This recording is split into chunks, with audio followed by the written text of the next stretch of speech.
Hi guys, welcome back to my channel Apni Pathshala.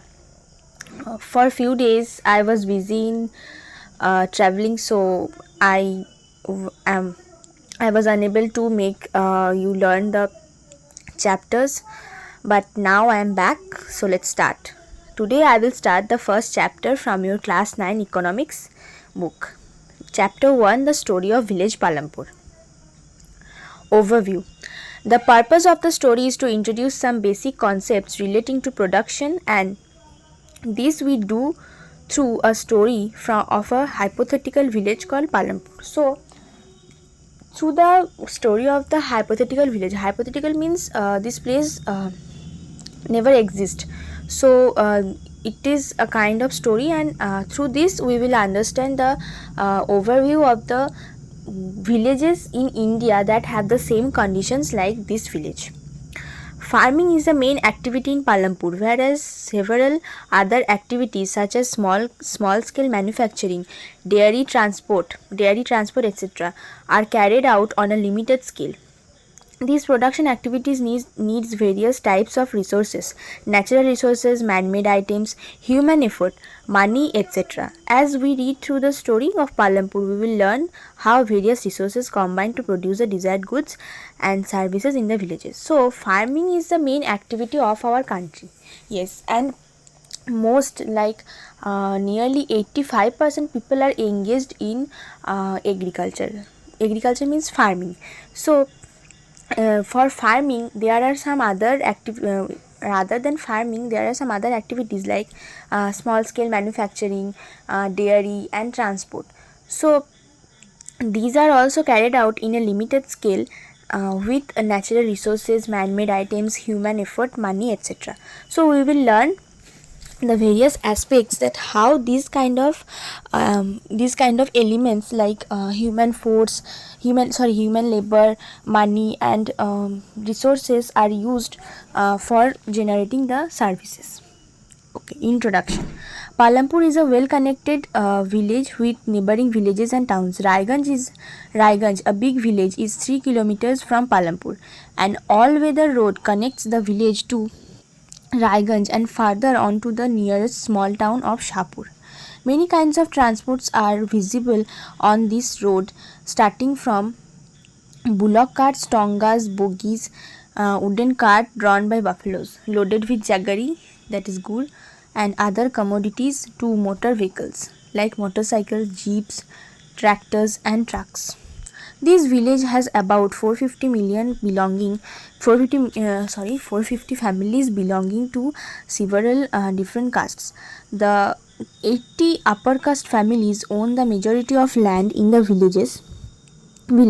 Their houses, some of them quite large, are made of brick with cement plastering. The SCs, Dalits, comprise one third of the population and live in one corner of the village, and in much smaller houses, some of which are of mud and straw. Most of the houses have electric connections. Electricity powers all the tube wells in the fields and is used in various types of small businesses.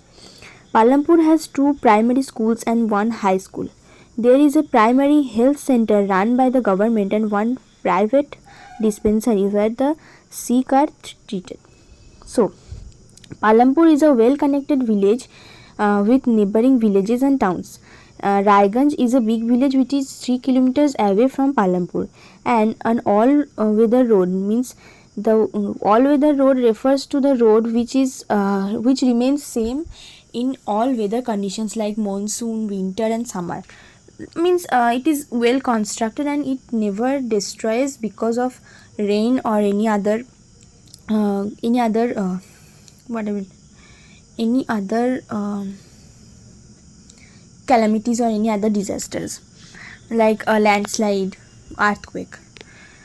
So Shahpur, that road connects Palampur with Shahpur. There are many kinds of transport available like bullock carts, bogies, that is a wooden cart drawn by buffaloes which are loaded with jaggery, and also other commodities to motor vehicles like motorcycles, jeeps, tractors, trucks.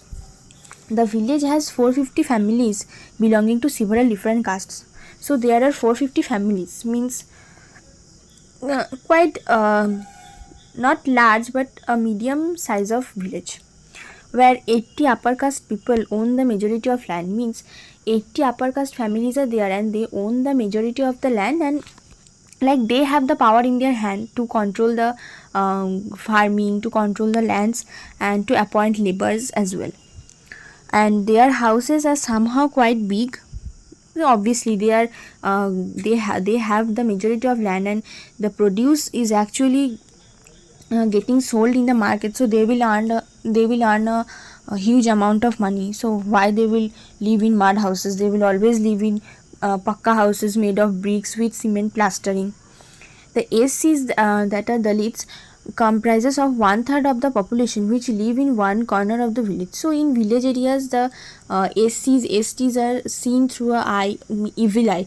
They are thought to be that they does not belong to the means in the society, and if they touch anything, the thing will ruin. So these kind of mentalities are still present in the villages of India. That's why here it is portrayed that the SCs live in a corner of the village with smaller houses made of mud and straw.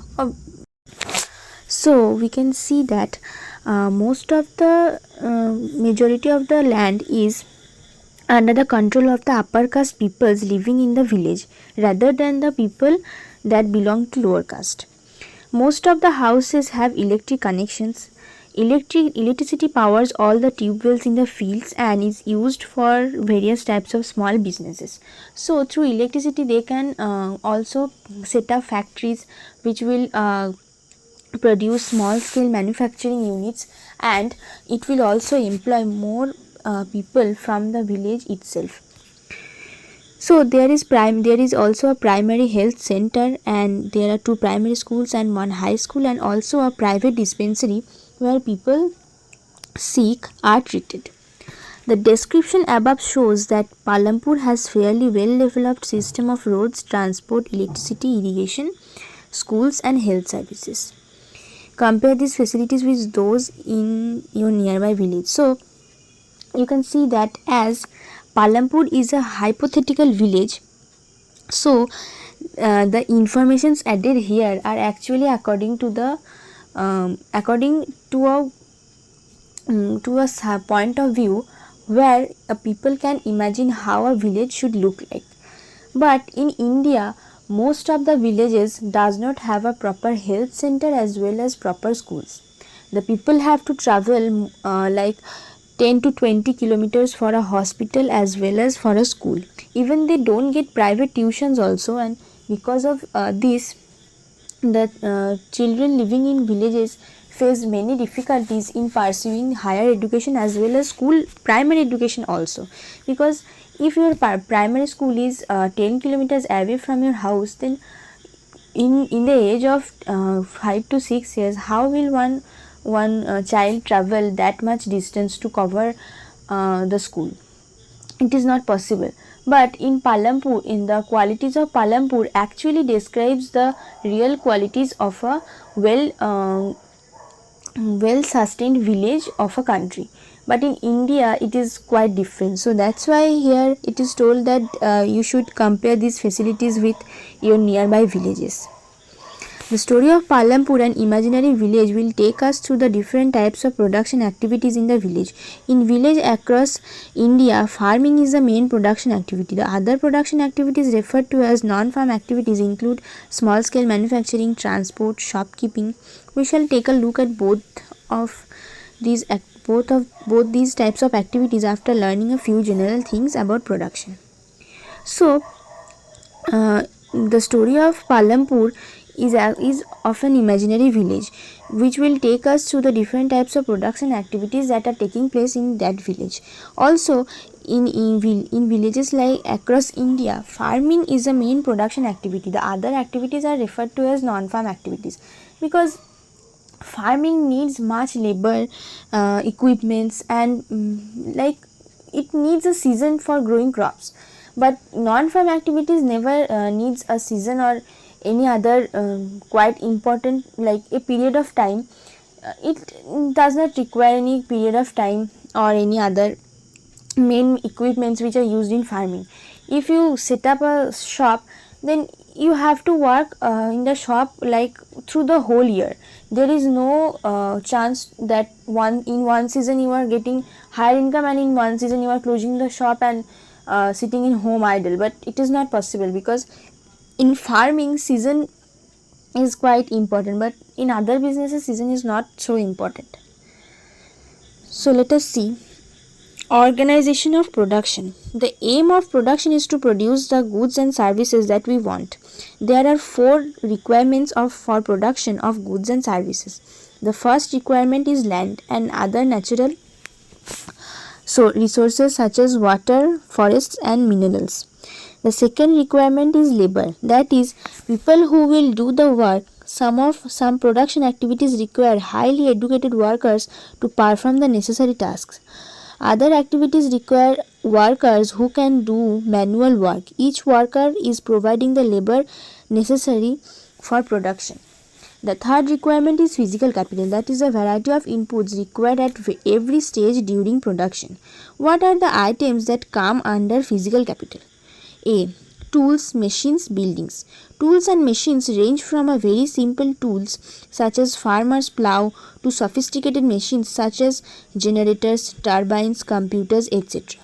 Tools, machines, buildings can be used in production over many years and are called fixed capital. B. Raw materials and money in hand. Production requires a variety of raw materials such as the yarn used by the weaver and the clay used by the potter. Also, some money is always required during production to make payments and buy other necessary items. Raw materials and money in hand are called working capital. Unlike tools, machines and buildings, these are used up in production.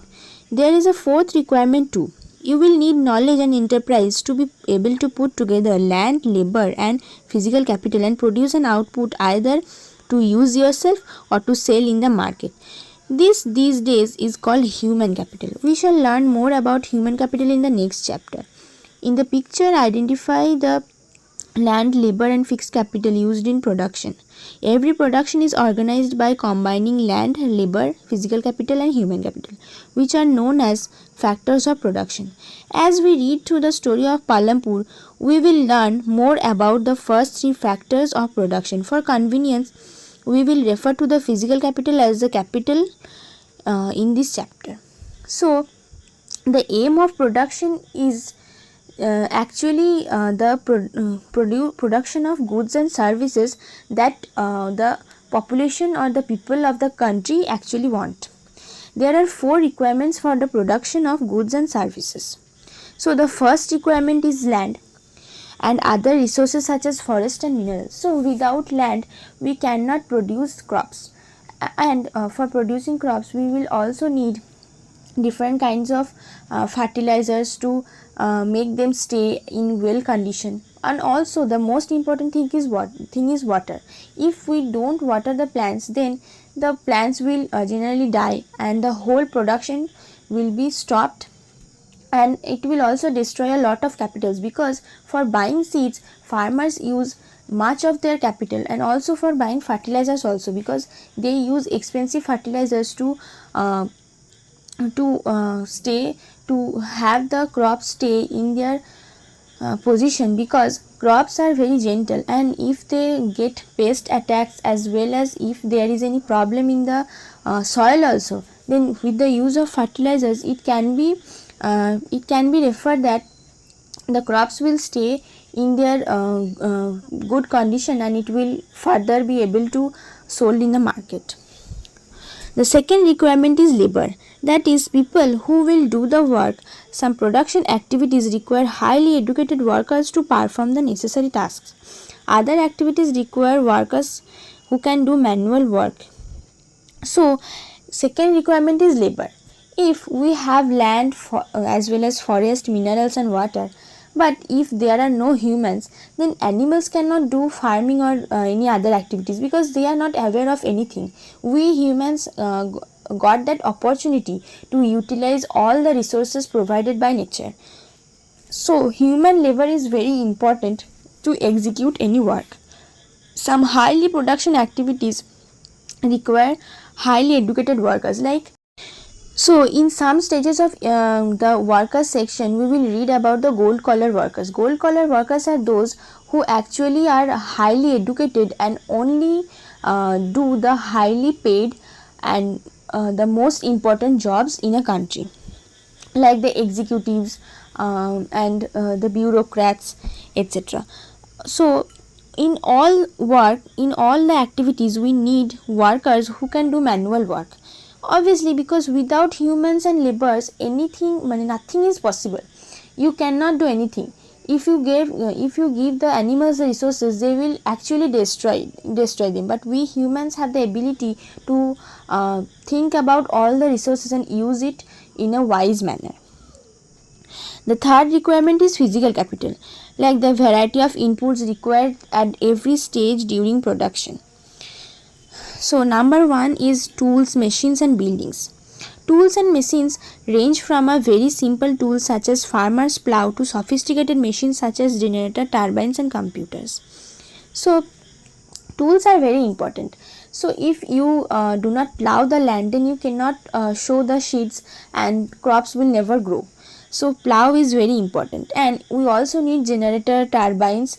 Turbines are used mostly for supplying the water, and generators are need in case there is no electricity in the village.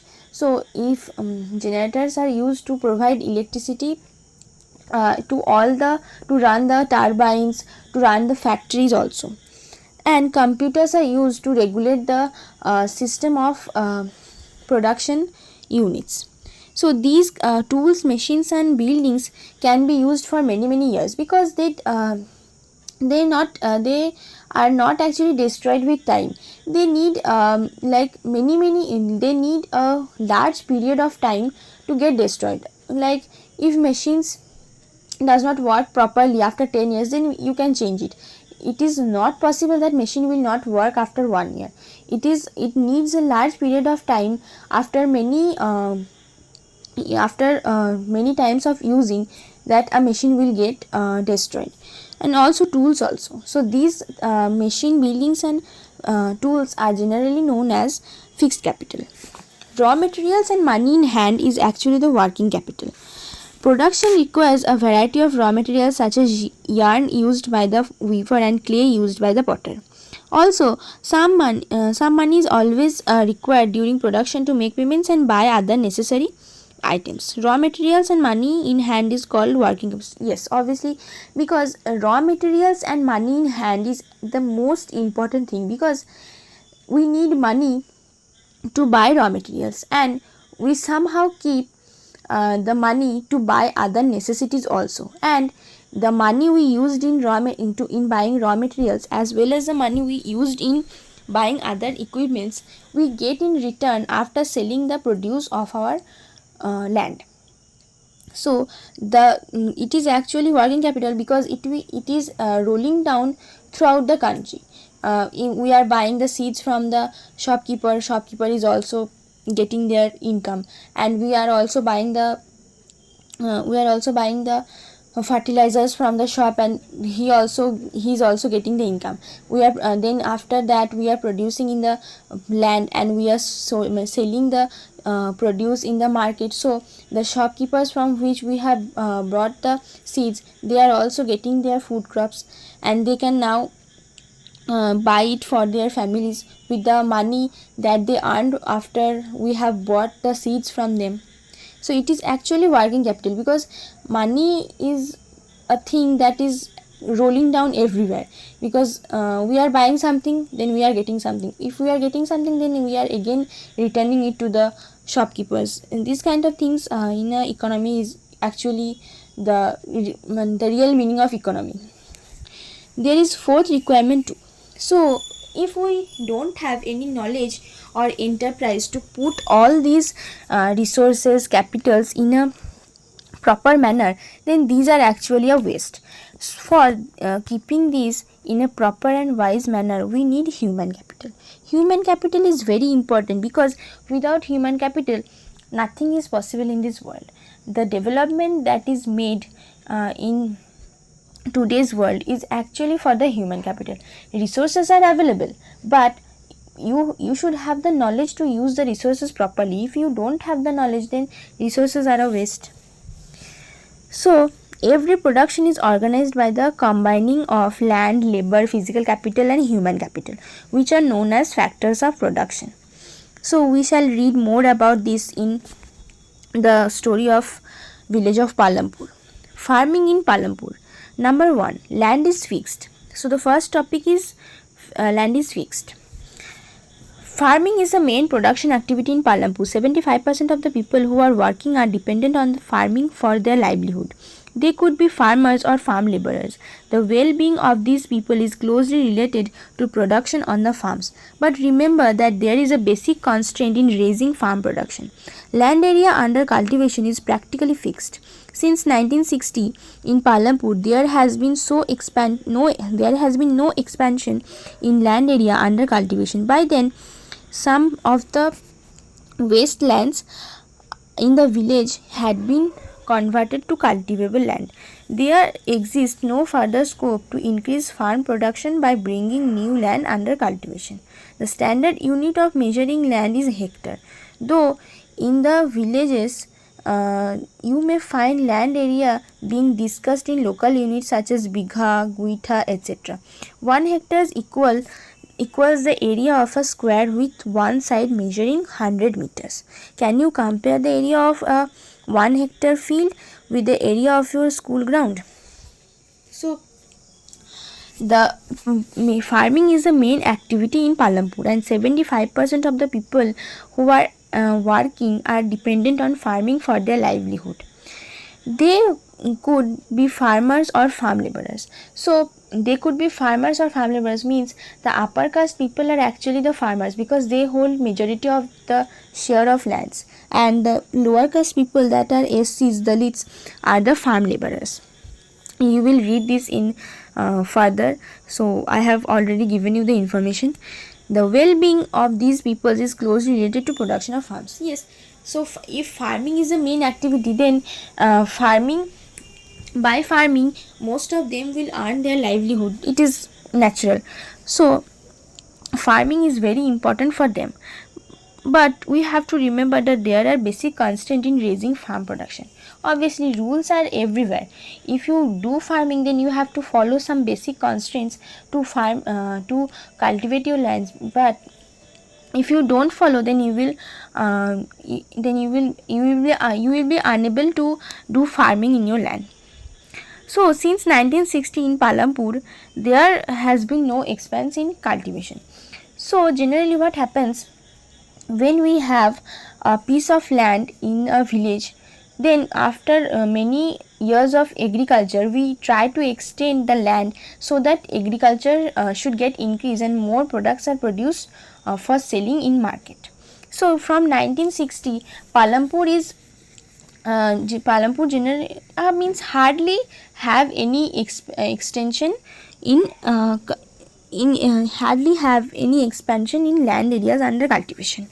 By then, some of the wastelands in the villages are converted into cultivable lands. So from 1960 there is no such extension in land, but some wastelands which are not used in any purpose have been converted into cultivable lands. There exists no further scope to increase farm production by bringing new land under cultivation. So there has been no further scope to increase the farm production by bringing new land under cultivation. So here in the purple box, it is given that the standard unit of measuring land is hectare. You have to remember it. It can come as a MCQ or a 1-mark question because it is very important till the day you die actually, and it is a basic knowledge that the standard unit of measuring land is hectare. Though in the villages you may find land area being discussed in local units such as bigha, guitha, etc. 1 hectare equals the area of a square with one side measuring 100 meters. So here it is given that the local units for hectare is bigha and guitha. It is used in villages mainly. I have also heard from my fathers that the calculation of villages is the calculation of lands are done in bigha, or like we use the word katha also, and somewhere it is also called guitha. So 1 hectares equals the area of a square with one side measuring 100 meters. This is also very important. 1 hectares equal the area of a square with one side measuring 100 meters. You will have to remember this also. It is also very important. And the other names, local units of hectare, bigha and guitha. This box is important. Number 2. Is there a way one can grow more from the same land? In the kind of crops grown and facilities available, Palampur would resemble a village of western part of the state of Uttar Pradesh. All land is cultivated in Palampur. No land is left idle. During the rainy season, Kharif,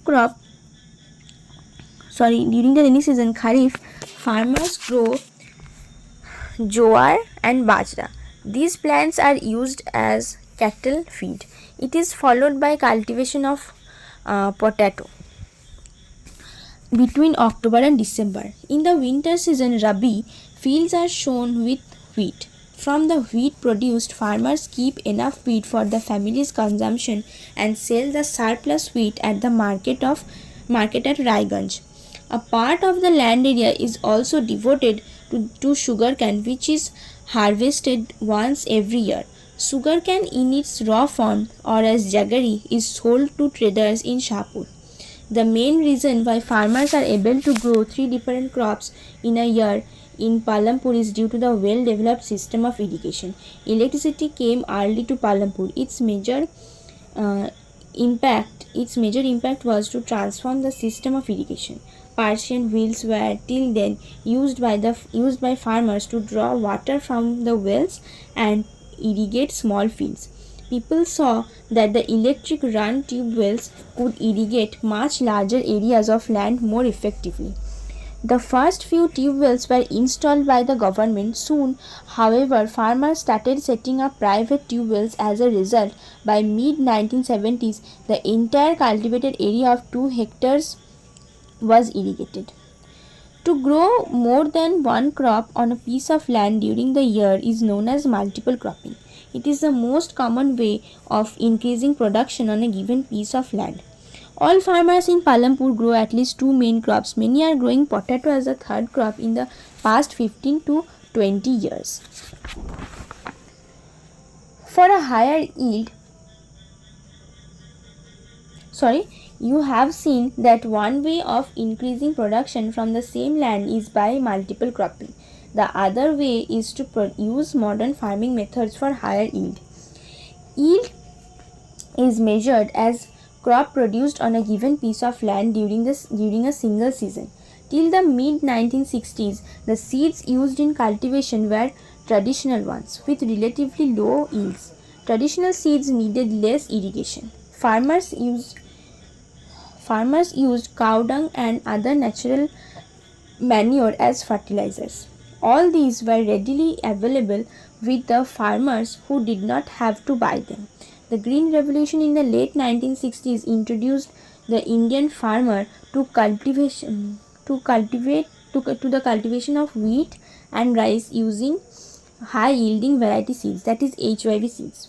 Compared to the traditional seeds, the HYV seeds promised to produce much greater amounts of grain on a single plant. As a result, the same piece of land would now produce far larger quantities for food grains that was possible earlier. HYV seeds, however, needed plenty of water and also chemical fertilizers and pesticides to produce best results. Higher yields were possible only from a combination of HYV seeds, irrigation, chemical fertilizers, pesticides, etc. Farmers of Punjab and Haryana and western Uttar Pradesh were the first to try out the modern farming method in India. The farmers in these regions set up tube wells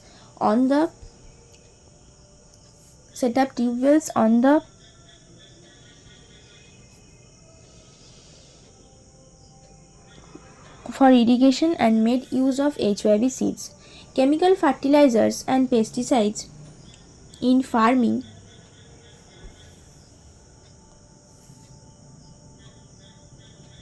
Some of them bought farm machinery like tractors and threshers, which made plowing and harvesting faster. They were rewarded with high yields of wheat. In Palampur, the yield of wheat grown from the traditional varieties of 1300 kg per hectare. With HYV seeds, the yield went up to 3200 kg per hectare. There was a large increase in the production of wheat. Farmers now had greater amounts of surplus wheat to sell in the market. So, this paragraph is actually very big and it will take some time to make you understand. In the kinds of crops that are grown and facilities available, Palampur actually resembles a village which is a village in the western part of the state of UP, that is Uttar Pradesh. So all land is cultivated in Palampur. No land is left idle no land is left wasted. During the rainy season, that is the Kharif, farmers grow jowar and bajra. These plants are used as cattle feed. So jowar and bajra is mainly used for cattle feed, which are grown in the rainy season. It is followed by the cultivation of potato between October and December. So in October and December, during the time period of October and December, potato is cultivated, and in the winter season, Rabi fields are sown with wheat. So in the winter season, the fields are sown with wheat, that is the Rabi crop. From the wheat produced, farmers keep enough wheat for their family's consumption and sell the surplus wheat at the market of Raiganj. So think about the amount of wheat that is actually produced throughout the whole land of Raiganj. Means the farmers can keep a part of their produce for their farmers, as well as sell the rest of the part in the market to get their income. So a part of land area is also devoted for sugarcane, which is harvested once every year. So sugarcane needs a large period of time to harvest. So a part of land area is also devoted to sugarcane, because the area where sugarcane will be grown, no other crops is actually grown there, because it is not possible, because sugarcane needs some special conditions as well as some special quality of soils to grow. Sugarcane in its raw form or as jaggery is sold to traders in Shahpur. So in Shahpur, the sugarcane is actually sold in raw form also, or as jaggery to the traders of Shahpur. The main reasons why the farmers grow 3 different crops in a year in Palampur is due to the well developed irrigation. The irrigation facility should be very much powerful and effective, that no field is actually left without water, because it is important to actually have water through all the crops, because if water is not available, then crops will die or they will actually dry up for not getting water. So because of well developed irrigation system, the farmers of Palampur are able to grow 3 different types of crops during the whole year. Then think about their income, that how much they will how much they earn actually for their livelihood. Electricity also came early in Palampur. So its major impacts was to transform the irrigation system. So now electricity is available from an earlier period of time. Now people can actually think about the process, that how they can use the irrigation, how they can prosper their facilities of irrigation. Persian wheels were till then used by farmers to draw water from the wells. So before the invention of electricity in Palampur, Persian wheels are used for drawing water from the wells and to irrigate the small fields. People saw that the electric run tube wells could irrigate much larger areas of land and more effectively. So People analyzed that rather than partition wheels, the electric run tube wells are actually supplying water fast to the lands. The first few tube wells were installed by the government. So the tube wells are first few tube wells were installed by the government, and soon after that the farmers have started setting up their private tube wells. Like, why they will use a common tube well? If there is plenty of electricity and plenty of water, then they will all set up a different or they will all set up their own different tube wells for irrigating their land.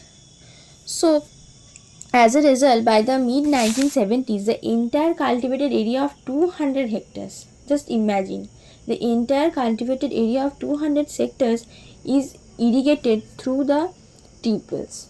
Means the transformation is quite unexpected, but it should be get done, because with this transformation a country cannot prosper, because if villages are the main source of main source of agriculture. So if agriculture is not taking place properly, then the whole country will not develop, and we will not get food also, because agriculture is the only way to get food properly in a country like India. So see the purple box. Not all villages in India have such high levels of irrigation. Apart from the riverine plains, coastal regions in our country are well irrigated. In contrast, plateau regions such as the Deccan Plateau have low levels of irrigation. Of the total cultivated areas in the country, a little less than 40% of irrigation even today. In the remaining areas, farming is largely dependent on rainfall. So you can see that not all it has been told about India that not all villages have high level of irrigation. That is why it has been told that a village should be as ideal as Palampur, because if village is not ideal as Palampur, then we will be unable to provide food throughout the whole population of our country. And this actually happens because somewhere the irrigation facility is not available properly, electricity is not invented in some villages as well, and the land is quite deteriorating day by day because of the use of harsh chemicals, because the farmers don't have the knowledge to use the right chemicals for the growing crops. So apart from the riverine plains, coastal regions in our country, so the riverine plains and coastal regions are actually well irrigated, because in coastal plains there is the sea, and in riverine plains it is beside the river, so it will be easy for the farmers to take water and then irrigate their fields. But the areas which don't have any water source, then those areas should have well developed tube wells, and also the electricity should reach there so that they can actually construct their own tube wells to irrigate their lands. In the plateau regions like the Deccan Plateau have low levels of irrigation, because the whole Deccan Plateau is full of small mountains.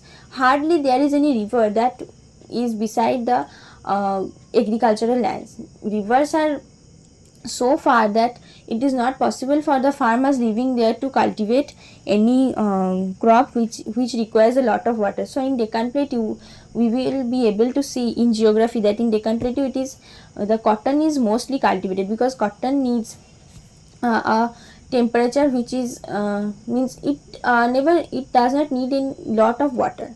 It grows in the temperature like clear sky, clear sky and frost free days, and it also does not need any rain to grow. So in Deccan Plateau, cotton is the most important crop, and also we will read more about this in geography. So of the total cultivated area in the country, a little less than 40% is irrigated even today. In the remaining areas, farming is largely dependent on rainfall. So of the total cultivated area of our country, a little less than 40% is irrigated today. You then think, if there is 80% of land, then 40% is cultivated and 40% is left 40% is irrigated and 40% is left unirrigated, then how will the whole population be sustained with the crops that are grown by farmers? Then farmers have to use techniques to grow more and more crops like they use more and more fertilizers and pesticides to means grow the crop in a short period of time and sell it to the farmers, so that the population is sustained properly. So in the remaining areas, farming is largely dependent on rainfall, and the other remaining areas, the farming is dependent on rainfall. And if there is no rain, then there is no farming. It is quite natural these days, because in monsoon the lands are not getting irrigated, because in monsoon rains are not coming. In winter season we can see monsoon, and in monsoon we can see summer. So there is a drastic change in the weather also, and nowadays it is hardly raining in the monsoon season, and we are getting rains during the autumn season or during the winter season as well. So to grow more than one crop on a piece of land during the year is known as multiple cropping. It is a 1 marks question. You have to remember it, that to grow more than one crop on a piece of land during the year is known as multiple cropping. It is a most common way of increasing production on a given piece of land.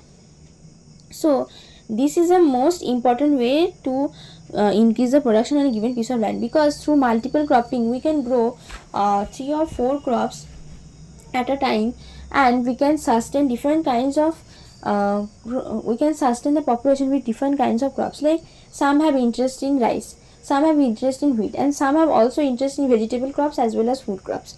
So the whole population will be quite balanced with the help of multiple cropping. And the soil quality will also remain quite constant, because if we constantly grow one single crop in a piece of land, then the whole land is destroyed, because the fertility is the soil actually loses its fertility, because day by day the same fertilizers are used, same seeds are used, and the same amount of water is also used. So the soil will actually drain and it will lose all its fertility. All farmers in Palampur grow at least 2 main crops. Many are growing potato as their third crop in the past 15 or 20 years. So from the past 15 or 20 years, the people are growing, some of the farmers are growing potato as their third crop. So potato is very important, because potato is actually a daily food. So it is very important to grow potato in a large amount. And in Palampur, the most of the farmers generally grow 2 main crops as their source of income. So we have seen that one way of increasing production from the same land is multiple cropping. So we have seen that one way to increase production is multiple cropping. So here are some graphs you can see about the cultivated area over the years. It is actually based on the economic survey of 2013-14. It is the real source, and you can see that how many million hectares of area is cultivated during the years from 1950 to 2011. And the next one is this is the table, and the next one is the graph.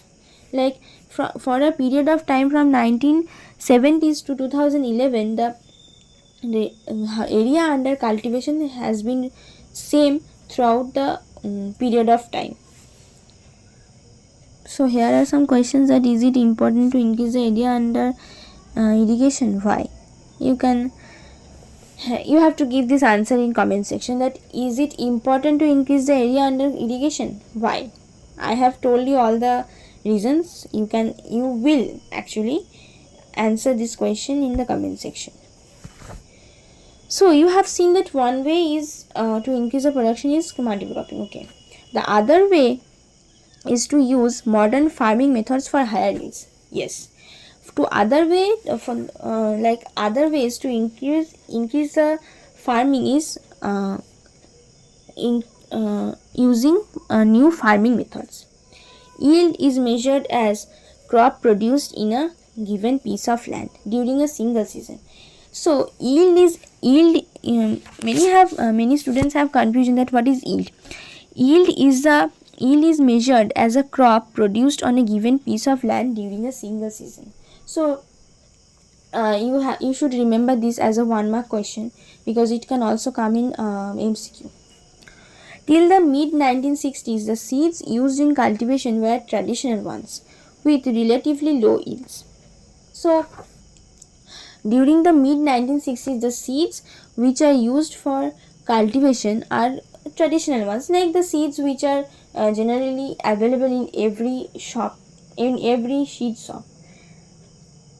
But traditional seeds needed traditional seeds are producing low yields because they don't have that kind of what happens, the seeds which are used today have some specific kinds of qualities that can have high yields, but the traditional seeds does not have high yields. So the use of traditional seeds is now actually over, means no one uses traditional seeds to grow crops, and farmers uses cow dung and other natural manures as fertilizers. All these were readily available with the farmers who did not have to buy them. So, all these was readily available with the farmers who did not have to buy them. So, cow dung is available in every farming house, because the farmers who have lands also have cows, because in different kinds of season they use the in off during the off season they use the cows for many other purpose, for transport, for selling milk actually, and in other seasons they use the cow dung as a manures to use in the fields. So the green revolution in the 1960s introduced the Indian farmer to cultivation of wheat and rice using high yielding variety of seeds. So during the green revolution in the 1960s, there was a sudden rise of HYB seeds which gave Indian farmers a better idea that how they can increase their yields. It is actually very important, because in HYB seeds there are some qualities that does not have in traditional seeds. So compared to traditional seeds, the HYB seeds promise to produce much greater amounts of grain on a single plant. As a result, the same piece of land would now produce far larger quantities of food grains than was possible earlier. HYB seeds, however, needed plenty of water and also chemical fertilizers and pesticides to produce best results. Higher yields were possible only from a combination of HYB seeds, irrigation, chemical fertilizers, pesticides. So, the HYB seeds actually promised to give higher yields, like to produce greater amounts of grain on a single plant. Means, see how much it is helping the farmers to grow more. As a result, the same piece of land would now produce far larger quantities of food grains than was possible earlier. HYB seeds, however, needed plenty of water and also chemical fertilizers and pesticides to produce best results. So, the HYB seeds needed plenty of water and also chemical fertilizers and pesticides to produce best results. Higher yields were possible only from a combination of HYB seeds. So, higher yield is only possible with the combination of HYB seeds, well-developed irrigation facilities, chemical fertilizers, pesticides, etc. Without all these, no one can actually produce higher, means large amount of production for sustaining the population.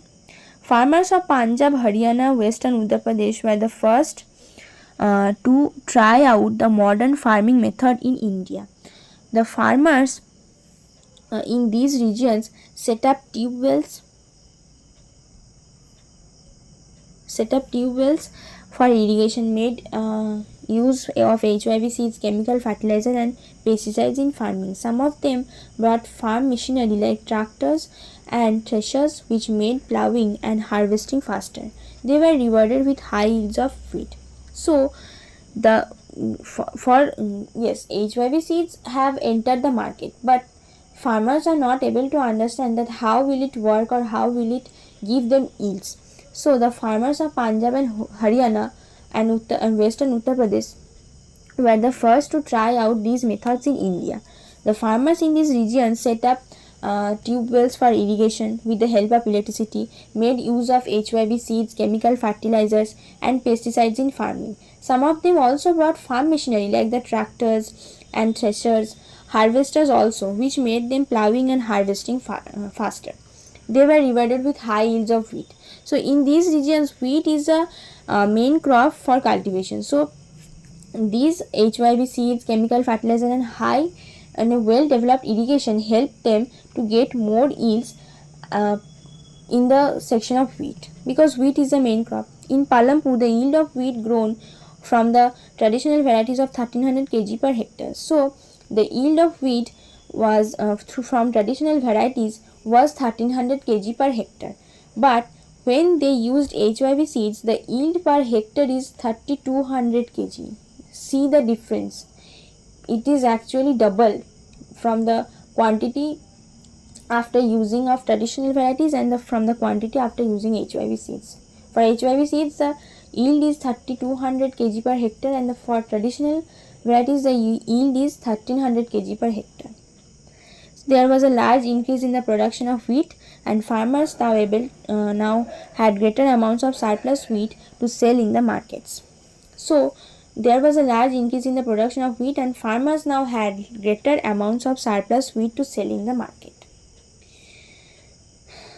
So today I am ending here because the chapter is very big and it actually needed some time for you to understand, and there are many important things that I have told actually, and so it applies for both Palampur as well as India.